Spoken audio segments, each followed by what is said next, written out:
Tonight on DC News Now, tracking the rain tonight into tomorrow morning, followed by blustery conditions and much colder air for your Friday afternoon. More details coming up. A board renaming the Kennedy Center to include President Trump's name. It's not remotely legal. Congress has named both the center and the building. A legal expert weighs in on the changes. Hateful stickers popping up in a Maryland community. It's counter to the values of the city of Greenbelt, which embraces our diversity. How city leaders are responding. Giving back. The Commanders scoring off the field, making sure everyone has something to eat over the holidays. You're watching the station covering all of the DMV. This is DC News Now. Hi, everyone. Thank you for joining us tonight for DC News Now at 9. I'm Chris Flanagan. And I'm Susan Tran. Let's take a live look outside right now, right towards Capitol Hill, and we are seeing scattered showers in the region. And we are also bracing for some really strong winds tomorrow as the temperatures start to dip. Chief Meteorologist Jackie Layer is here, and those winds are going to be pretty wicked, aren't they? Yeah, they're going to be howling out of the west once that cold front clears the area. So we're talking about that front bringing the rain, but then also bringing those stronger wind gusts, especially for tomorrow afternoon. Here's a view, though, of the radar, though, of the last couple of hours. Some showers are already starting to push in to parts of our area. Seeing some of that right around the DC metro area, and some of those showers mainly back over towards Northern Virginia and now extending up towards Hagerstown. But these are relatively light as we look towards tomorrow morning, though. Once that cold front is starting to push in, this is where we do have some embedded thunderstorms. So can't wait that chance for that rumble of thunder tomorrow morning. Also likely going to be tracking some gusty winds with any of those heavier downpours too. Behind this cold front, though, much colder air. So it's battling it out with the very warm air we had today. We had highs today into those mid-upper 50s for much of the area. Tomorrow, not quite as warm, especially into the afternoon when temperatures will be dropping. But we do have those wind advisories that go into effect at noon and will hold till 7 p.m. tomorrow. For the DC metro area, this is where we could see gusts up to 45 miles per hour, high wind warning, or we could see gusts up to 60 miles per hour. But I'll go over the timing of the rain, also timing of those falling temperatures coming up.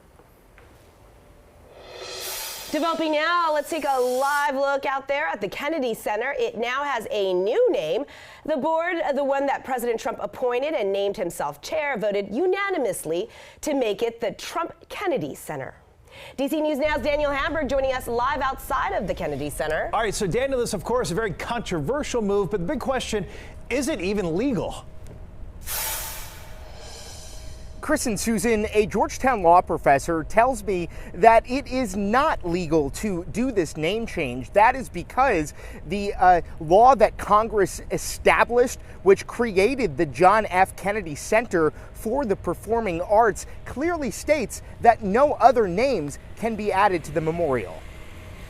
The Kennedy Center has long been a cultural institution in D.C., and now President Trump's handpicked board is adding his name to it. I think it's a tragedy for the Kennedy Center. Like, it was an institution here in D.C., and it's a shame that all the names are changing just to reflect Donald Trump and the current administration. A Kennedy Center spokesperson says the unanimous vote Thursday, quote, recognizes that the current chairman saved the institution from financial ruin and physical destruction. I was surprised by it. I was honored by it. You know, we're saving the building. We saved the building. The building was in such bad shape, both physically, financially, and every other way. And now it's very solid, very strong. It's a living memorial to President John F. Kennedy, established by Congress. Congress has very specifically set out the powers of the board, and they don't include anything that could possibly be construed as renaming. Georgetown law professor David Super says it's not legal to change the name, but will there be lawsuits? It's not clear who would have standing. Just because something is illegal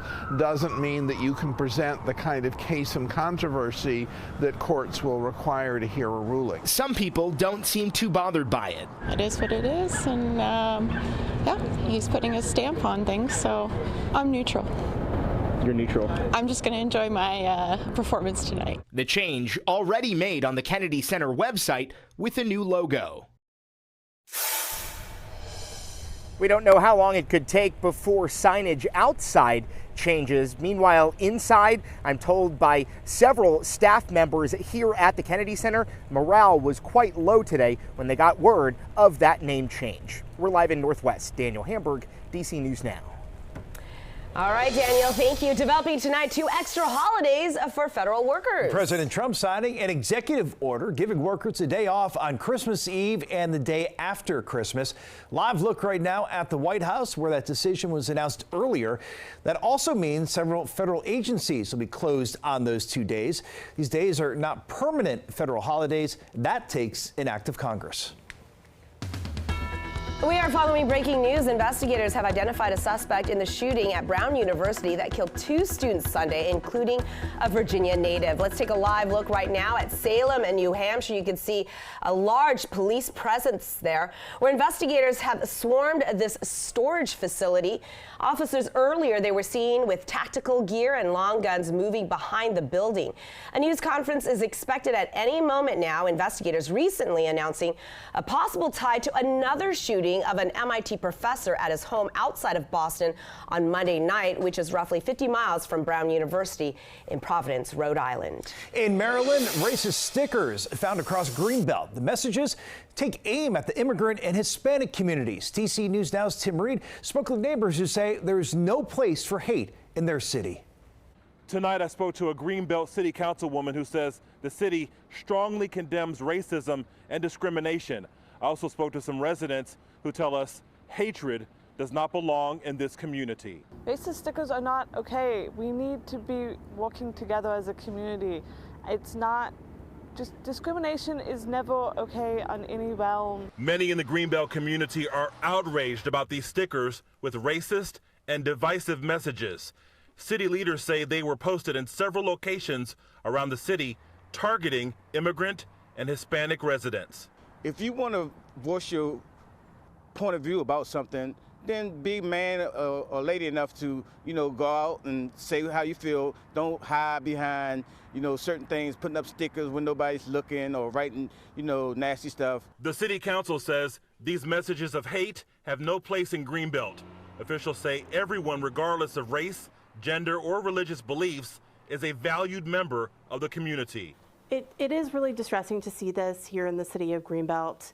Anything that tries to stoke fear and hate and really terrorize our immigrant and Latino community is something that we really just condemn and don't want to see. It really upsets me that people feel entitled enough to put stuff that is targeting people that are already scared. Officials say most of the stickers have been removed, but if you see any, contact the city. In Greenbelt, Maryland, Tim Reed, DC News Now. All new tonight, the Justice Department suing D.C. for not turning over voter information. DOJ has filed lawsuits against 21 states as well, including 3 more today. It is part of the Trump administration's effort to collect detailed voting data and other election information all across the country.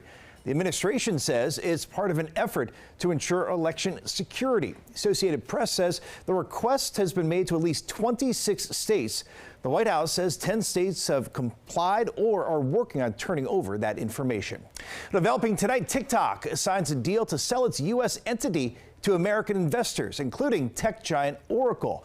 The deal ensures the popular Chinese-owned social video platform can continue operating here in the United States. That agreement is expected to close sometime next month.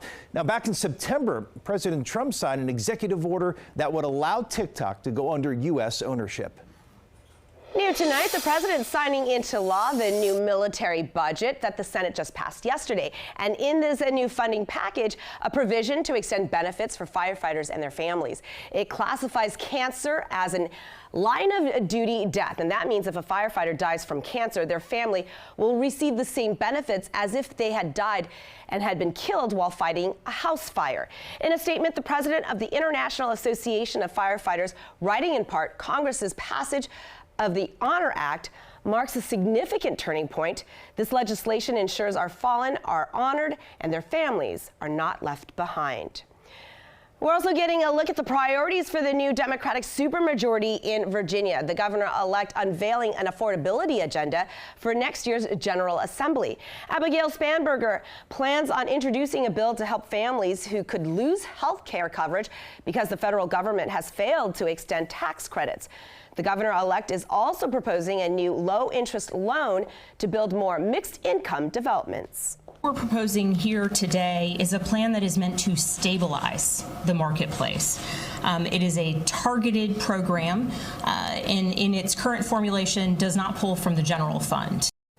The Republican House Minority Leader, in a statement writing in part, "We're still digesting the governor-elect's proposals, but at first blush, they appear focused on the right priorities. That said, we have serious concerns about how these problems are being addressed." The Washington Commanders making some big plays off the field all across the DMV over the holiday season.